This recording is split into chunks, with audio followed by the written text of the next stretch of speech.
অপরাধের মাত্রা বিবেচনায় সাবেক প্রধানমন্ত্রী শেখ হাসিনাকে ১৪০০ বার ফাঁসি দেওয়া উচিত বলে মনে করেন আন্তর্জাতিক অপরাধ ট্রাইব্যুনালের চিফ প্রসিকিউটর। মানবতাবিরোধী অপরাধের মামলায় আদালতের কাছে শেখ হাসিনা ও আসাদুজ্জামান খান কামালের ফাঁসির দাবি জানিয়ে রাষ্ট্রপক্ষ যুক্তিতর্ক উপস্থাপন শেষ করে। এদিন জুলাই আন্দোলনে সেনাবাহিনীর ইতিবাচক ভূমিকার প্রশংসা করেন চিফ প্রসিকিউটর। জাবেদ আক্তারের রিপোর্টে বিস্তারিত। ২৪ জুলাই আগস্টের গণ অভ্যুত্থানে ১৫০০-এরও বেশি ছাত্র জনতাকে নির্বিচারে হত্যা ও ২৫,০০০-এরও বেশি আন্দোলনকারীকে আহত করা হয়। এই পরিসংখ্যানের ভিত্তিতে আন্তর্জাতিক অপরাধ ট্রাইব্যুনাল ১-এ ক্ষমতাচ্যুত প্রধানমন্ত্রী শেখ হাসিনা ও সাবেক স্বরাষ্ট্রমন্ত্রী আসাদুজ্জামান খান কামাল সহ ৩ জনের বিরুদ্ধে মানবতাবিরোধী অপরাধের মামলার বিচার প্রায় শেষের দিকে। এই মামলায় গ্রেপ্তার থাকা একমাত্র আসামি সাবেক আইজিপি চৌধুরী আবদুল্লাহ আল মামুনের উপস্থিতিতে বৃহস্পতিবার পঞ্চম দিনে প্রসিকিউশনের পক্ষে যুক্তিতর্ক উপস্থাপন শেষ করেন চিফ প্রসিকিউটর মোহাম্মদ তাজুল ইসলাম। গত ৫ দিনের যুক্তিতর্কে তিনি ৫৪ জন সাক্ষীর জবানবন্দি বিশ্লেষণ করেন।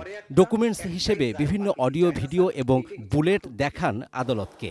এর মাধ্যমে প্রসিকিউশন মূলত প্রমাণের চেষ্টা করেছে কিভাবে মানবতাবিরোধী অপরাধ হিসেবে জুলাই হত্যাযজ্ঞের ঘটনা ব্যাপক মাত্রায় ও পদ্ধতিগতভাবে সংঘটিত হয়েছে। শেখ হাসিনা নিজে সবগুলো অপরাধ সংগঠনের জন্য হুকুম দিয়েছেন। তিনি একজন হার্ড নাট ক্রিমিনালের ভূমিকায় অবতীর্ণ হয়েছেন। ১৪০০ মানুষকে হত্যার দায়ে অন্তত ১৪০০ বার মৃত্যুদণ্ড হওয়া উচিত, কিন্তু যেহেতু হিউম্যানলি এটা পসিবল না, অন্তত তাকে যদি একবার চরমদণ্ড না দেওয়া হয় এটা অবিচার করা হবে। হিমালয়ের মতো দৃঢ়, হীরের চেয়েও স্বচ্ছ, ক্রিস্টাল ক্লিয়ার এভিডেন্স, এই এভিডেন্সের মধ্য দিয়ে কেউ বলতে পারবে না যে তার প্রতি কোনো অবিচার করা হয়েছে। আসাদুজ্জামান খান কামাল, তার ব্যাপারেও আমরা চরমদণ্ড দেওয়ার কথা বলেছি। অ্যাপ্রুভারের ব্যাপারে বলেছি যে তিনি যেহেতু আইন অনুযায়ী আদালতকে তথ্য দিয়ে সাহায্য করেছেন, সত্য উদ্ঘাটনে সাহায্য করেছেন, তার ব্যাপারে আদালত যে দৃষ্টিভঙ্গি নেবেন সেটা আদালতের ব্যাপার।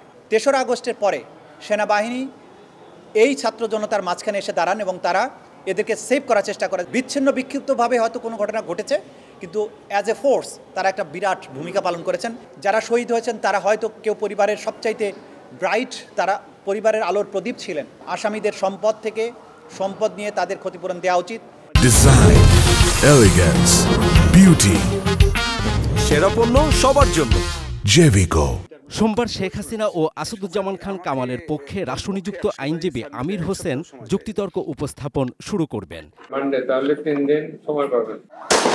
এদিকে ট্রাইব্যুনাল ১-এ গত বছরের ৫ আগস্ট রাজধানীর চাংখারপুলে পুলিশের গুলিতে ২ স্কুল ছাত্র আনাস ও জুনায়েদ সহ ৬ জনকে হত্যার মামলায় বৃহস্পতিবার একাদশ দিনে ১৯তম সাক্ষী স্থানীয় সরকার উপদেষ্টা আসিফ মাহমুদ সজীব ভুঁইয়ার সাক্ষ্য গ্রহণ শেষ হয়েছে।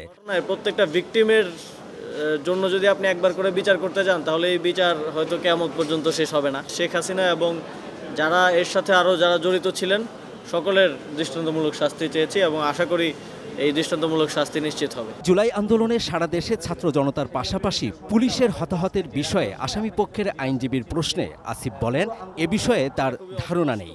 এই বিষয়ে স্পষ্ট কোনো কিছু আমার জানা নেই, সেটাই আমি। Javed Akhtar, ATN news, Dhaka.